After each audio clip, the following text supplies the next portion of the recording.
Hello and welcome to market check at Deven Choksey. मैं हूं मानसी दवे और भारतीय बाजार शुक्रवार के ट्रेडिंग सेशन में किस तरह से ट्रेड कर रहे हैं, किन बातों पर आपको फोकस करना चाहिए, सारी की सारी डिटेल्स लेकर सारा का सारा एनालिसिस लेकर हाजिर हूं मैं। तो चलिए शुरुआत करते हैं और शुरुआत विदेशी बाजार को हल्का सा टच बेस करेंगे। और आज का दिन काफी इंपॉर्टेंट है और इंपॉर्टेंट रहा क्योंकि आरबीआई की तरफ से क्रेडिट पॉलिसी अनाउंसमेंट होती हुई दिखी, जिस पर भी आगे बात करेंगे। लेकिन यूएस मार्केट की अगर बात करें, प्रीवियस सेशन में हरे निशान के साथ क्लोज होते हुए दिखे। 3 दिन की गिरावट के बाद देखिए खरीदारी यूएस के मार्केट्स में आती हुई दिखी है, जहां पर नैस्डैक, डाउ और एसएनपी में हमने देखा अपमूव जरूर देखने को मिले। कह सकते हैं कि एसएनपी ऑलमोस्ट 0.5% to 1% की गेंस दिखा रहा था और टेक्नोलॉजी हैवी इंडेक्स नैस्डैक जो है वहां से सबसे ज्यादा सपोर्ट या कह सकते हैं सबसे ज्यादा खरीदारी देखने को मिली, करीब 1.5 से 2% की तेजी। एशियाई बाजार में मिलाजुला कामकाज आज सुबह देखने को मिला, जहां निक्केई में लाल निशान के साथ कट्स ऑलमोस्ट 2% की देखने को मिले। कॉस्पी में हमने देखा गेंस के साथ ट्रेड थे। और इंडियन मार्केट्स की अगर बात करें, क्लोजली फॉलो कर रहे थे आरबीआई की क्रेडिट पॉलिसी अनाउंसमेंट, और जब अनाउंसमेंट हुई उसके ठीक बाद इंपैक्ट भी आता हुआ दिखा। जैसे कि हम लगातार आपको बताते हैं कि आरबीआई की credit policy important economic indicative action है, एक इंपॉर्टेंट ट्रिगर है। और जब आरबीआई की क्रेडिट पॉलिसी आनी हो तो बाजार को 2 हिस्सों में बांट लेना चाहिए, क्रेडिट पॉलिसी से पहले और क्रेडिट पॉलिसी से बाद के बाद। तो क्रेडिट पॉलिसी अनाउंसमेंट हो चुकी है, चलिए डीप डाइव एनालिसिस पूरे मार्केट का करेंगे, लेकिन उससे पहले कुछ पॉइंट्स क्रेडिट पॉलिसी से टच बेस कर लेते हैं।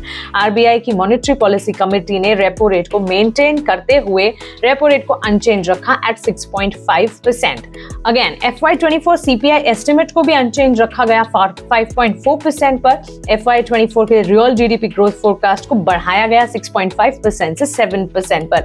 आरबीआई गवर्नर शक्तिकांता दास की कमेंट्री पर लगातार सभी की नजर थी और इन कमेंट्री के कुछ टेकअवेज की अगर बात करें, ग्रोथ पर, इकोनॉमी पर विस्तार से चर्चा की उन्होंने। और ये चर्चा करते हुए कई सारे मुद्दों पर बातचीत की, जिसमें कुछ पॉइंटर्स जो कि आपके लिए जानना जरूरी है।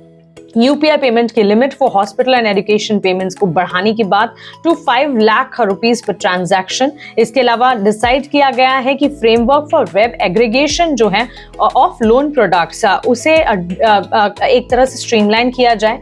साथ ही एफपीआई इनफ्लोज की अगर बात करें तो नेट एफपीआई इनफ्लोज का आंकड़ा उन्होंने हमारे सामने रखा। दिसंबर 6 तक नेट एफपीआई इनफ्लोज जो है वो $24.9 बिलियन पर जाते हुए देखने को मिले। अगेन आरबीआई गवर्नर का ये भी कहना था कि गोइंग फॉरवर्ड गवर्नमेंट स्पेंड जो है वो आगे कह सकते हैं कि spend likely to further liquidity situation को काफी हद तक सपोर्ट करेगा। सो लिक्विडिटी या कह सकते हैं कि इकोनॉमी में जो नकदी की एक कंसर्न होती है उसे खास तौर से टैप करते हुए लिक्विडिटी सिनेरियो पर बात करते हुए उन्होंने कहा कि गवर्नमेंट स्पेंड जो है वो काफी हद तक लिक्विडिटी सिनेरियो को ईज करेगा। ऑल्सो आपको ये बता दें कि ये तो आरबीआई की क्रेडिट पॉलिसी के इंपॉर्टेंट टेकअवेज है, लेकिन आगे आने वाले कुछ दिनों में 13 दिसंबर को इन्वेस्टर्स को काफी माइंडफुल रहना होगा क्योंकि फेड पॉलिसी भी आने वाली है। सो 13 दिसंबर से अगर आप देखें दैट इज नेक्स्ट वीक, और साथ ही नॉन फार्म पेरोल के डेटा भी आने वाले हैं which is awaited in fact tonight. So non farm payroll data जो है उसका एक इम्पैक्ट मंडे के ट्रेडिंग सेशन में नजर आ सकता है। और 13 दिसंबर को फेड की पॉलिसी होगी जिस पर भी खासतौर से नजर होनी चाहिए, क्योंकि ग्लोबल ट्रिगर्स और साथ ही डोमेस्टिक ट्रिगर्स से बनकर मार्केट्स जो है इम्पैक्ट करते हैं। डोमेस्टिक मार्केट्स जो है ग्लोबली भी इम्पैक्ट होते हैं, कहीं ग्लोबल मार्केट में भी कोई ट्रिगर्स हैं जैसे कि फेड पॉलिसी हो गए, फार्म पेरोल डेटाज हो गए, वहां यूएस सीपीआई इन्फ्लेशन और साथ ही इंडियन सीपीआई जो है, ये सारे ट्रिगर्स को ध्यान में रखते हुए, मद्देनजर रखते हुए चलना होगा। सो आरबीआई की क्रेडिट पॉलिसी एक इंपॉर्टेंट इवेंट जो कि हो गया, अब फेड पॉलिसी के अनाउंसमेंट पर सभी की नजर रहेगी। चलिए अब आगे बढ़ते हैं और अब बात करते हैं एनर्जी पैक की, उसके बाद डोमेस्टिक मार्केट्स की आज की शुरुआत और कहां नजर रखनी चाहिए, कौन से स्टॉक्स और सेक्टर्स हैं जो कि परफॉर्म कर रहे हैं। ब्रेंट क्रूड की अगर चाल की बात करें, कच्चे तेल की चाल हम देख रहे हैं, बिकवाली का दबाव वहां पर देखने को मिल रहा है। ऑलमोस्ट $75 प्रति बैरल पर यह ट्रेड करता हुआ। कॉपर प्राइस, बेस मेटल्स की अगर बात करें, वहां पर एक बाउंस बैक आता हुआ नजर आया है। थोड़ा सा ही सही लेकिन बाउंस बैक जरूर देखने को मिला है if we compare it with the previous session. और सोने चांदी की चाल में हम देख रहे हैं कि रेंज में कामकाज देखने को मिल रहा है। ऑफ कोर्स बुलियन मार्केट में एक स्पाइक जरूर देखने को मिला था, लेकिन इस वक्त अब रेंज बाउंड कामकाज है।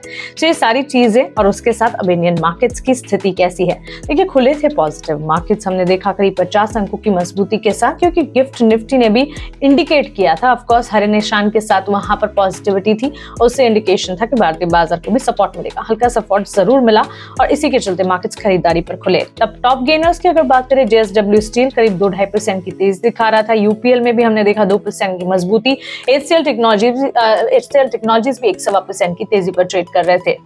तो स्टील, मेटल, पैक और साथ ही टेक्नोलॉजी काउंटर्स ध्यान रखिए। नैस्डैक में जो मजबूती थी, टेक्नोलॉजी हैवी काउंटर है यूएस का, टेक्नोलॉजी हैवी इंडेक्स है यूएस का, और वहां से इंपैक्ट अगर पॉजिटिव आती है तो ऑफकोर्स डोमेस्टिक मार्केट में भी आईटी स्पेस पे असर पड़ता है, जो कि दिख भी रहा है।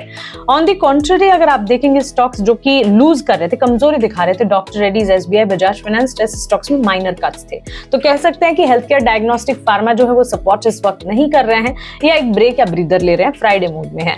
In terms of sectoral performance, Nifty reality, Nifty media, Nifty metal, ये सारे सेक्टर्स हैं जहां पर अप मूव देखने को मिला और अच्छे खासे गेन्स देखने को मिले।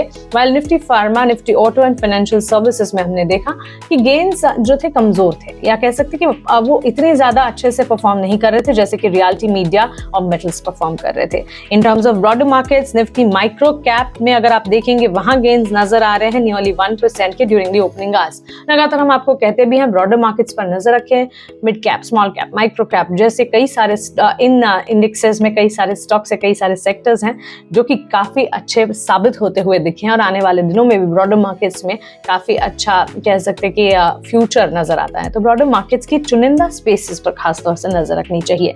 आप एनी स्टॉक्स में बिल्कुल ना जाएं, क्योंकि कभी कभी लालच में बहुत ही सस्ती स्क्रिप्ट अगर खरीद ली तो वहां पर आप अपने हाथ जला लेंगे। तो अच्छी कैटेगरी के mid cap, small cap stocks का चयन बिल्कुल करना चाहिए।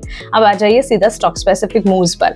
शुगर स्टॉक्स पर नजर रखनी चाहिए, क्योंकि एक डेवलपमेंट हुआ है। इंडियन रेगुलेटर्स ने डायरेक्ट किया है कि शुगर मिल्स जो है वो शुगर केन का इस्तेमाल नहीं कर पाएंगी इथेनॉल प्रोडक्शन के लिए। On the back of this news हम देख रहे हैं शुगर स्टॉक्स में प्रेशर के साथ कामकाज दिख रहा है। श्री रेणुका शुगर देख लीजिए, करीब 5-5.25% की गिरावट, तो इस गिरावट देख रहा है। इसी की तरह शुगर स्टॉक्स, अन्य शुगर स्टॉक्स में भी हम देख रहे हैं इस खबर के चलते कंसर्न्स हैं। इसके अलावा IIFL सिक्योरिटीज पर नजर रखें, क्योंकि सिक्योरिटीज एपीलेट ट्रिब्यूनल ने सेबी के डायरेक्टिव को ओवरटर्न करते हुए, जो सेबी का डायरेक्टिव जिसमें IIFL सिक्योरिटीज को बार किया गया था, उसे ओवरटर्न करते हुए नए क्लाइंट जो क्लियरली 2 इयर्स के लिए ओवरटर्न किए गए थे, उस पर एक फैसला लिया है सिक्योरिटीज एपीलेट ट्रिब्यूनल ने। एडिशनली फाइनेंशियल पेनल्टी जो इम्पोज की गई थी ऑन द कंपनी, उसे भी कम कर दिया गया है। सो क्लियरली जो ये एक डायरेक्टिव था सेबी का, उसे ओवरटर्न करते हुए पेनाल्टी जो है उसे अब डिक्रीज करके 1 करोड़ से 20 लाख कर दी गई है। और ये ताजा फैसला जो है सिक्योरिटीज एपीलेट ट्रिब्यूनल की तरफ से आता हुआ, और इसी के चलते अगर आप देखेंगे स्टॉक में एक बढ़िया मूव देखने को मिल रहा है, 8% की तेजी। ओलेक्ट्रा ग्रीन टेक, आज सुबह पॉडकास्ट में भी इसका जिक्र हमने किया था। कंपनी जानी जाती है अपने ऑर्डर विंस के लिए। कंपनी को इलेक्ट्रिक बस का order, electric bus manufacturing company है, और इसे ऑर्डर मिला है मेंटेनेंस का 40 इलेक्ट्रिक बसों के लिए। कहां से ये मिला है? म्युनिसिपल कॉर्पोरेशन ऑफ मुंबई से। और इसी कॉन्ट्रैक्ट के तहत, ये कॉन्ट्रैक्ट की वैल्यू करीब 63 करोड़ की है। इसी कॉन्ट्रैक्ट के चलते, अनदर ऑर्डर विन के चलते अगर आप देखें, कंपनी की स्टॉक प्राइस में पॉजिटिव मूव, ऑलमोस्ट 2% की तेजी देखने को मिल रही है। PSP प्रोजेक्ट्स पर नजर रखें, कंपनी को अवार्ड मिला है, और कॉन्ट्रैक्ट जो है इसका वर्थ 102 करोड़ का है। ये award Gujarat government for constructing and maintaining the Gujarat biotechnology research centre, जो कि गांधीनगर में है, इनसे मिला है। प्रोजेक्ट डिटेल एक्सचेंज फाइलिंग की तरफ से मिलती हुई, और ये अगेन प्रोजेक्ट विन, कंपनी के कारोबार विस्तार में एक और एडिशन होता हुआ, और एडिशनली कंपनी इमर्ज हुई है लोएस्ट बिडर के तौर पर, और सिक्योर किया another project worth value of 409 crore, to be precise 410 crore का प्रोजेक्ट मिला है अहमदाबाद म्युनिसिपल कॉर्पोरेशन से। सो प्रोजेक्ट विन्स के चलते इस स्टॉक में भी हमने देखा, ऑफकोर्स स्टॉक में एक इम्पैक्ट जैसे होना चाहिए वैसा नजर नहीं आ रहा है, लेकिन 2 कंपनियां जो प्रोजेक्ट विन्स के चलते फोकस में हैं, ओलेक्ट्रा ग्रीन टेक और PSP प्रोजेक्ट्स। और अंत में श्रीराम फाइनेंस पर नजर रखे, कंपनी ने एंटर किया है into a master agreement with small industries development bank of India to jointly lend to micro, small और मीडियम एंटरप्राइज, यानी MSME को लेंड करने के लिए कंपनी ने एक अग्रीमेंट किया है small industries development bank of India के साथ। हालांकि स्टॉक में फ्लैट मूव है, फ्लैट ट्रेंड नजर आ रहा है, लेकिन खबर है जिसके चलते ये स्टॉक फोकस में होना चाहिए।